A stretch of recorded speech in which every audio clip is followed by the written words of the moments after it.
Cancer আসলে কি? আমরা যেরকমটা জানি অনির্দিষ্ট সেল ডিভিশন, সেটাকেই আসলে ব্রেস্ট ক্যান্সার বলে। আসলে আসলে যে কোনো ক্যান্সার মানে হচ্ছে অনিয়ন্ত্রিত কোষ বিভাজন। মানে একটি কোষ যখন অনিয়ন্ত্রিতভাবে বাড়তে থাকে তখনই সেটি একটি আস্তে আস্তে বৃদ্ধি পেয়ে চাকা আকারে তৈরি হয়, যেটাকে আমরা টিউমার বলি। আমাদের এনভায়রনমেন্টাল স্ট্রেস বলেন, পলিউশন বলেন, বা আমাদের অনিয়ন্ত্রিত জীবনযাপন বলেন, সেগুলো আমাদের শরীরে, মনে এবং আমাদের জিন, যেগুলোকে আমরা বলি যে কোষের ভিতরে যে জিন থাকে, সেইগুলোর উপরে মিউটেশন করতে পারে বা প্রভাব ফেলে দেখেই আসলে ব্রেস্ট ক্যান্সারের ঝুঁকিটি দিন দিন আসলে বাড়ছে। পেশেন্ট যারা আছেন তারা কিন্তু চাকা দেখলে একটি ভয় বা ভীতির সঞ্চার হতে পারে।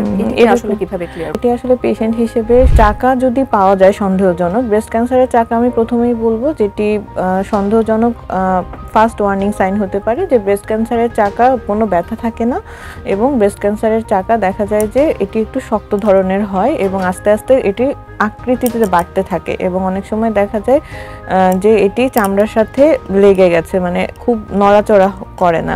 হেলথ কেয়ার ফার্মাসিউটিক্যালস লিমিটেডের সৌজন্যে স্বাস্থ্য বিষয়ক অনুষ্ঠান ফার্স্ট এইড।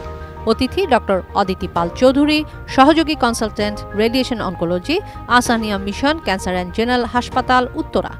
বিষয় ব্রেস্ট ক্যান্সার ও সচেতনতা। দেখবেন 24 অক্টোবর শুক্রবার বেলা 11:30 এটিএন নিউজে।